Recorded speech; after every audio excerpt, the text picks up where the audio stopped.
Idukki ആനച്ചാലിൽ sky dining പ്രവർത്തിച്ചത് അനുമതിയില്ലാതെയെന്ന് ഇടുക്കി ജില്ലാ കളക്ടർ ഡോക്ടർ ദിനേശൻ ചെറുവാട്ട്.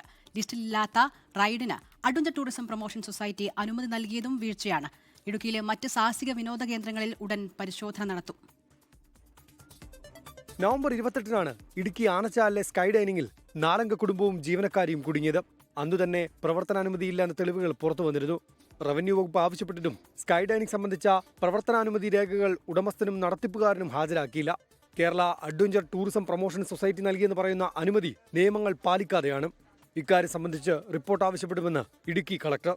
ഇതിന്റെ അനുമതി സംബന്ധിച്ച രേഖകൾ ഹാജരാക്കാൻ വില്ലേജ് ഓഫീസർ ആവശ്യപ്പെട്ടിട്ട് ഇതുവരെ ഒന്നും ഹാജരാക്കാൻ അവർക്ക് പറ്റിയിട്ടുമില്ല. ഇങ്ങനെയുള്ള അഡ്വഞ്ചർ ടൂറിസം പരിപാടികൾ വരുമ്പോൾ നമ്മുടെ ഡിസാസ്റ്റർ മാനേജ്മെന്റ് അതോറിറ്റിയുടെ കീഴിൽ ഒരു ടെക്നിക്കൽ കമ്മിറ്റി രൂപീകരിച്ചാൽ അത് ഉചിതമായിരിക്കും എന്നാണ് ഇപ്പോൾ തോന്നുന്നത്. ഒക്ടോബറിൽ ഈ ഒരു പദ്ധതി അവിടെ തുടങ്ങിയിട്ട് അത് അഡ്വഞ്ചർ ടൂറിസം ആണ് അനുമതി കൊടുത്തിട്ടുണ്ടെങ്കിൽ അവരുടെ ലിസ്റ്റിൽ ഇല്ലാത്ത ഒരു സംഗതിക്കാണ് അഡ്വഞ്ചർ ടൂറിസം അനുമതി കൊടുത്തിട്ടുണ്ട്. അത് തെറ്റാണെന്ന് എനിക്ക് അഭിപ്രായമുണ്ട്.